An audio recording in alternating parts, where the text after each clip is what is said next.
Hi, this is Anna Hacken from Green Talk, and I have Michael Graciano, who is the producer and co-director of Lunchline. Tell us a little bit about Lunchline, and why is it such a powerful film? Thank you for the kind words. I guess we'll let other people decide why it's powerful, but I think it's an important issue, and it's a complex issue, and one that is confused a lot in public discourse today. And there's a lot of talk about it with First Lady Obama's Let's Move campaign and the Child Nutrition Reauthorization Act coming up for vote last year. And it's a $10 billion market, school lunches, and 32 million kids get fed every single day. So it's a big, big deal, and it's got a lot, as you can imagine, with anything that big, there's a lot of moving parts. And we wanted to try to capture that that complexity in a fair and balanced way, and also clarify that complexity so that people could have a really informed discussion about how these issues are playing out in their communities. So I think, by many accounts, we've been very successful at doing that. And so I think that kind of lends to the impact of the film. Let's go back to the timeline that you're projecting about Lunchline. It's very much a historical film. Tell us about that. Well, one of the things that we think is important, it's like with any complex big problem, if one does not understand how you arrived at a situation, then it's going to be very difficult to figure out how best to move forward with anything, with the environment, with all manner of social justice problems, and school lunch is one of those. So we wanted to provide a historical context to clarify how school lunch came to be what it is today. And one of the most I guess the strongest part of the video for me is when you talk about what it cost, the overall cost of the program, and actually what it comes down to. I guess you said $1 per day to feed a certain amount of children all over the country, and actually what the lunch looks like. Talk about that for me. Well, it's $1 per meal for actual ingredients, so it's $2, less than $3 is what the typical school lunch meal costs, but 2/3 of that price goes to payroll and overhead. So that leaves you with about $1, give or take, 30, 40 cents for the actual food, for the ingredients. So that's a significant constraint, and that's just a financial one. It's not to mention all of the regulations, like a school meal has to be produced within 6 steps, and there's all sorts of guidelines that in other constraints that people involved with school lunch have to follow. So cost is a big constraint.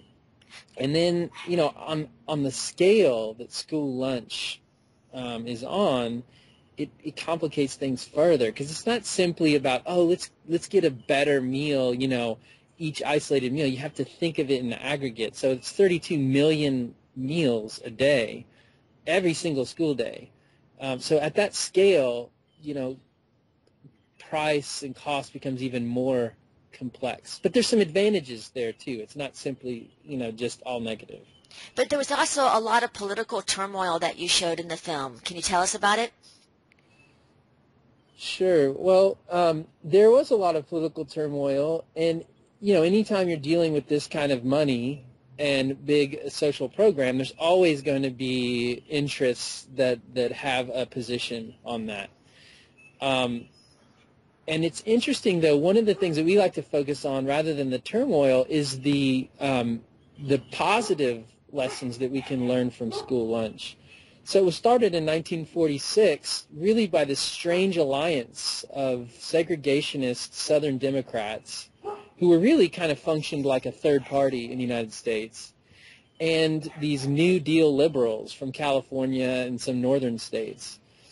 and they were able to align their interests. In the case of the Southern Democrats, it was for their rural constituencies and farmers, and for the New Deal liberals, it was the interests of child welfare and nutrition. They were able to align those interests to create a very powerful and successful social program.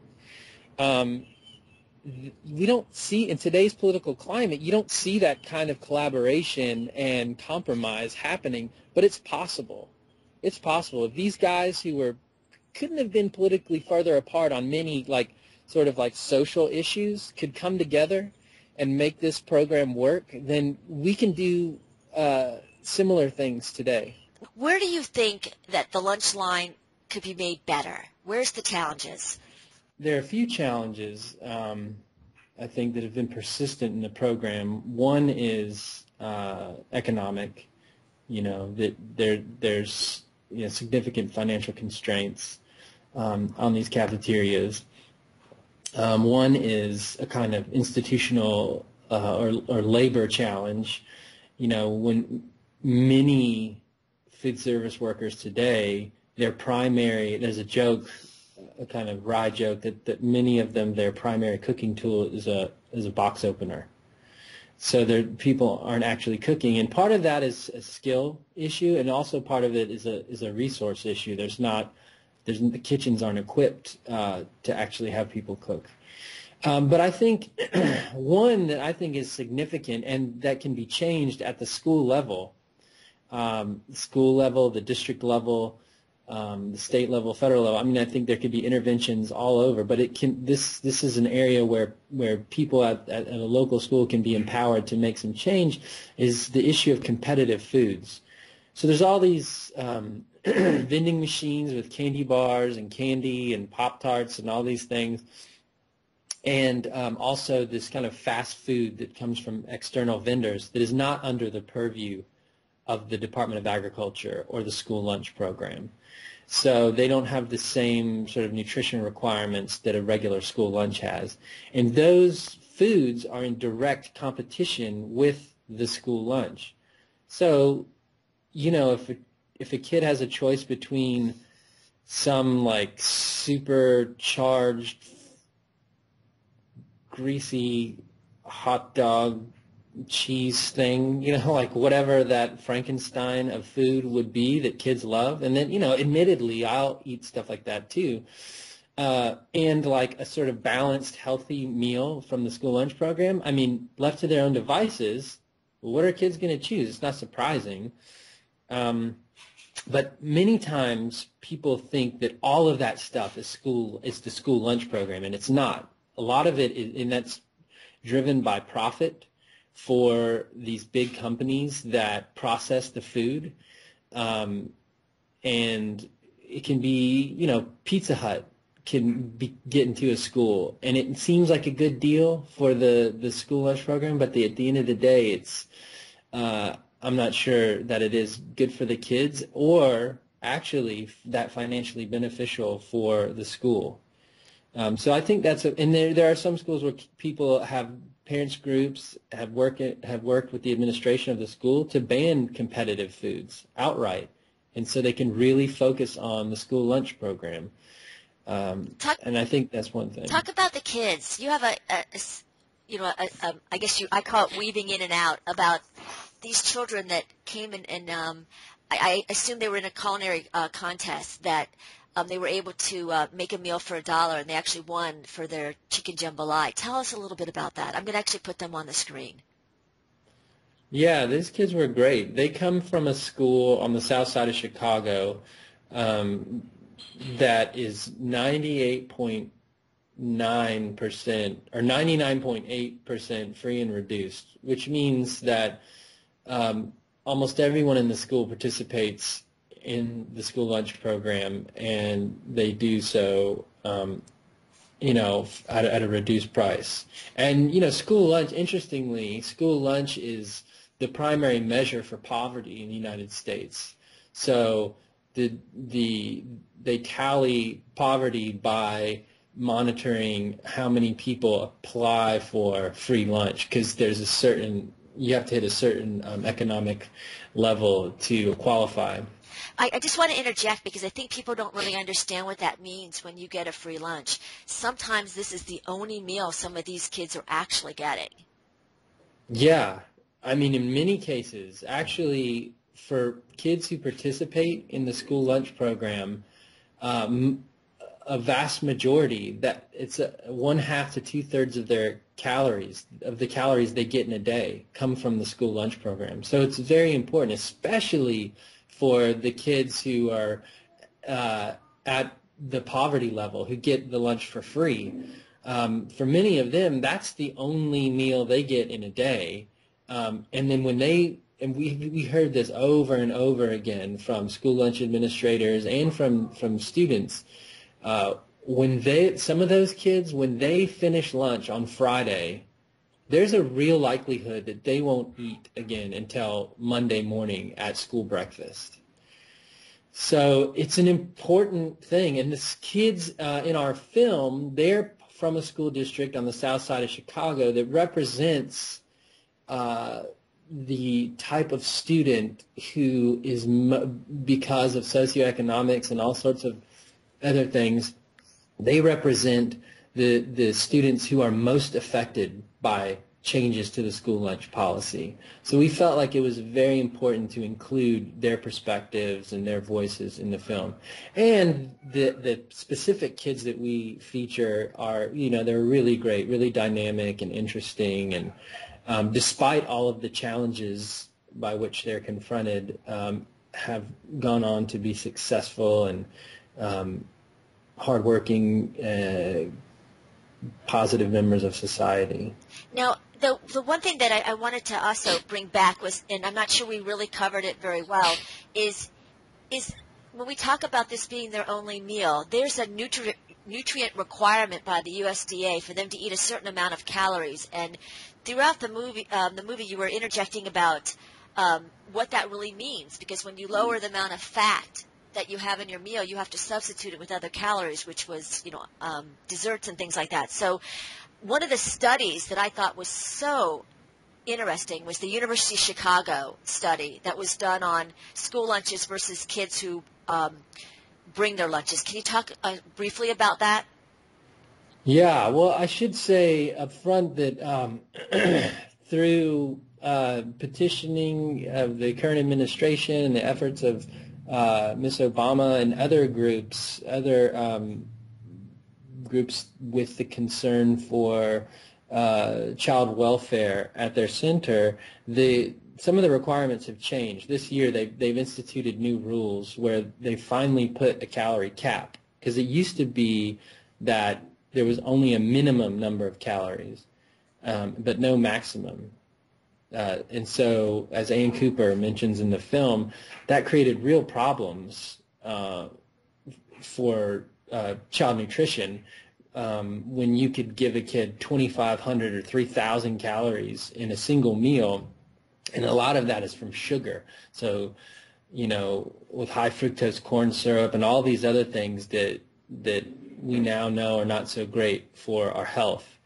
But if there was if you didn't serve a certain number of calories, you could get in trouble. So when malnourishment or a lack of calories was the real problem, in the 40s and 50s, that made sense. But now that obesity and all these other problems are more at the center,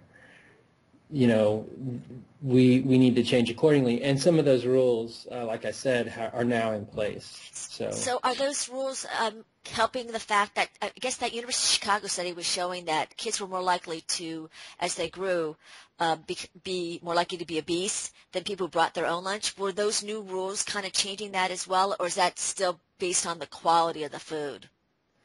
Well, they just instituted those rules this year.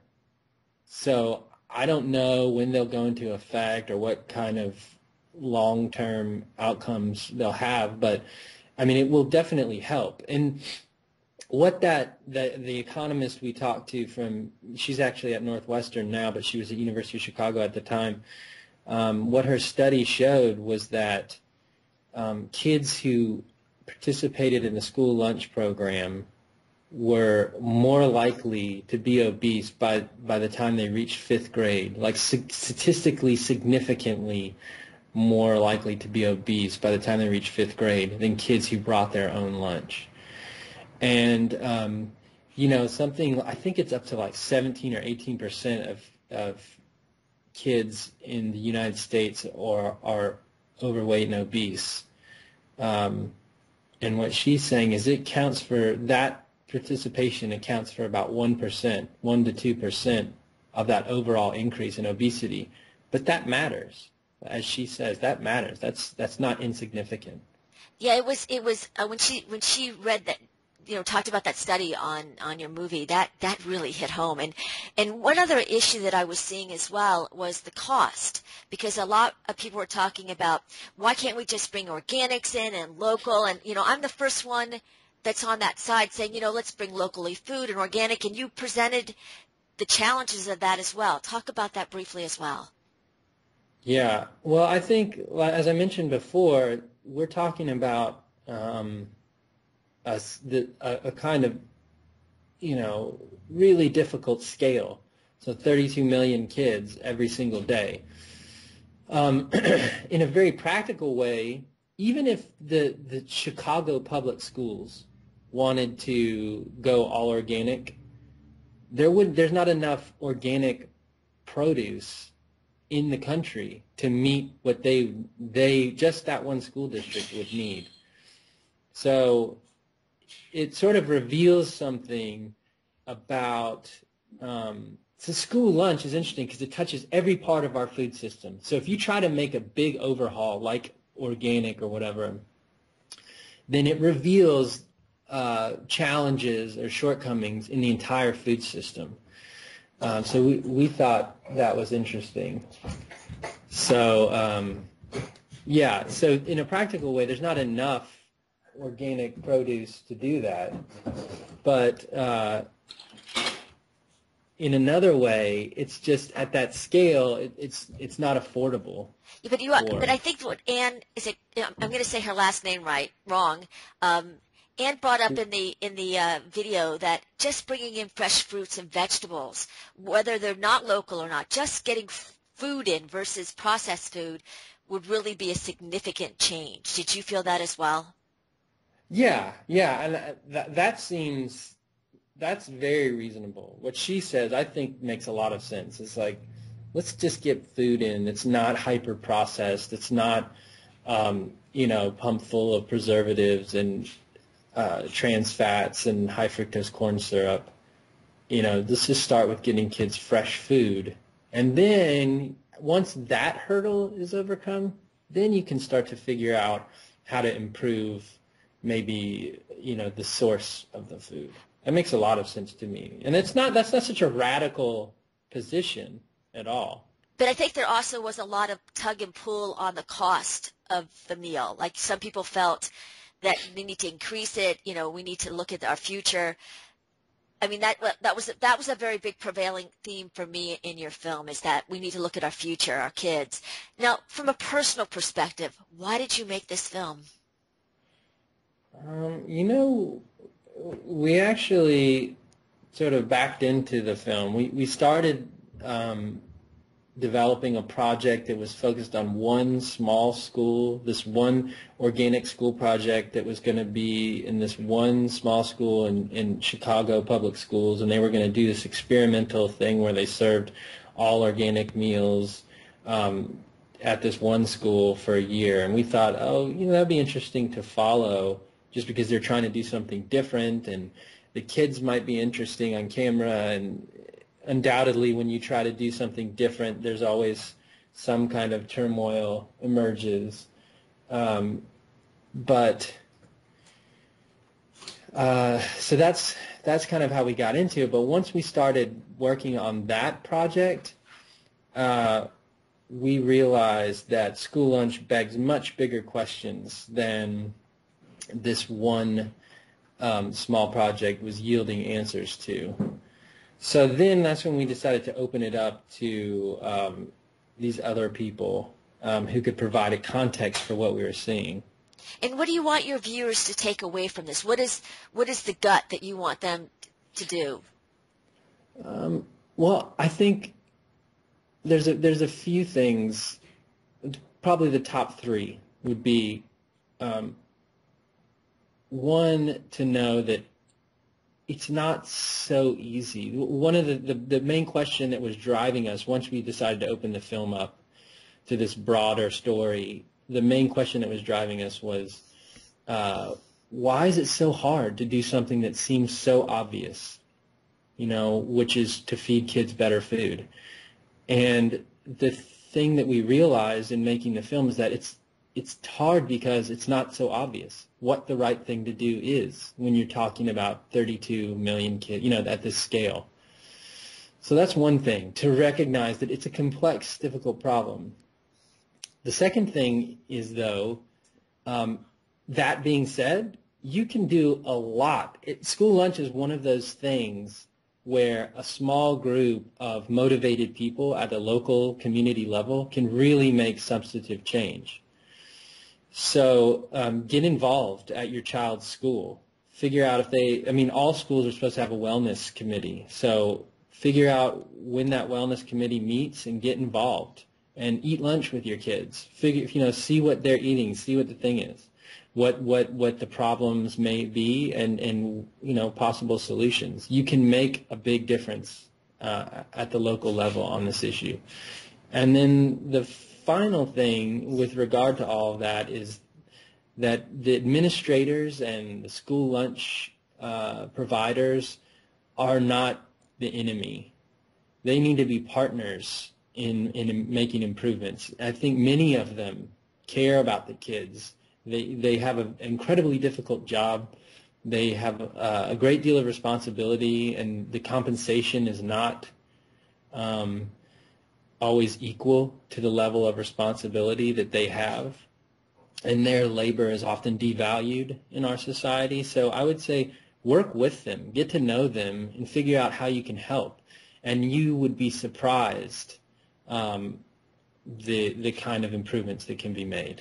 See, it's funny that you're saying all this, because I never really took that as a takeaway, but it's kind of like your film is a healing film in a way. It's kind of like saying, it's not you against me type of film, and I think that's very powerful, and that's one of the things that I was talking about. Everybody's going to take away a different theme from your film because it is so complex. It's like a tapestry. Now, people can go buy this film, and who would you think is important to see it? Like, do you think schools should be showing this, elementaries, high school? Where do you think that, a good audience would be?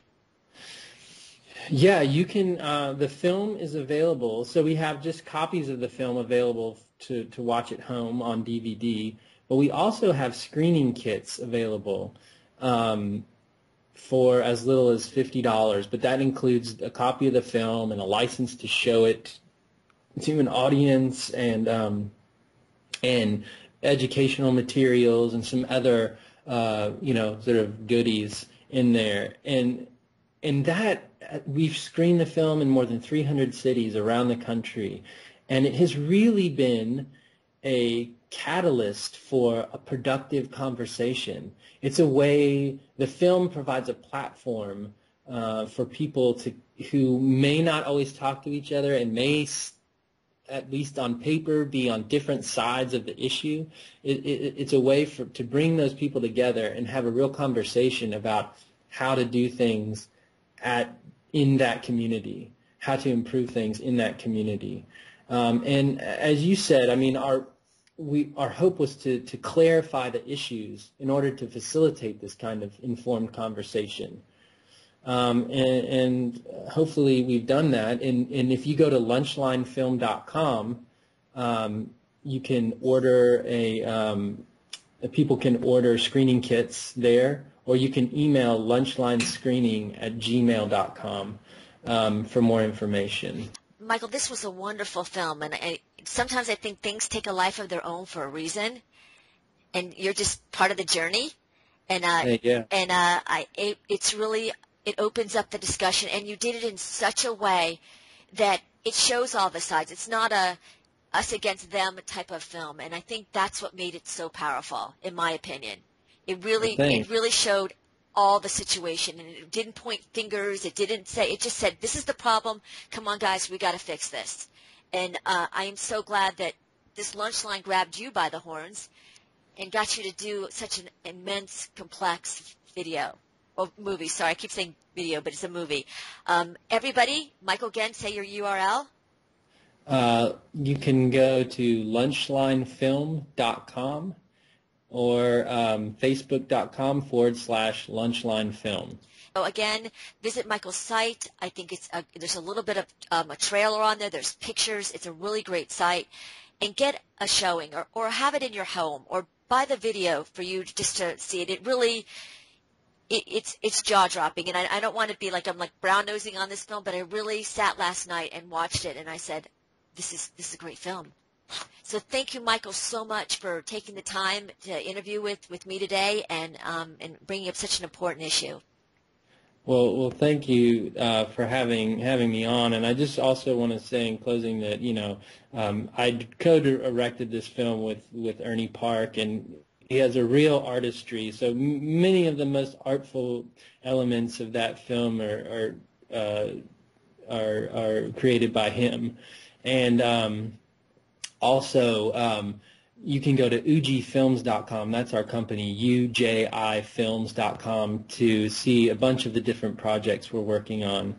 And if I could just, I know you're trying to get off, but if I could just plug our new film that's about we're doing a similar take, a similar not us against them, but a clarifying take on this really emerging pandemic of antibiotic-resistant bacteria. And just the problem with antibiotics and how they're used in our country in conventional animal production and in hospitals and not just in our country but around the world. This is going to be a more global film, and we're going to do a similar kind of clarifying take on the issue. And it's literally a life or death problem. So we encourage people to also check that out. And you can go to resistancethefilm.com. When is that due out? We're hoping to have something ready by September of this year. So you're going to send me a press release, right? Oh yeah, and let me know of so course. so we can do another interview. That is really, wow. Like wow. That's a great idea to be filming. Yeah. So we will be. I guess Michael and I will be talking again. Yeah. So thank you so much, Michael. It has been a pleasure talking with you, and I look forward to your next film. Okay. Thank you so much for having me.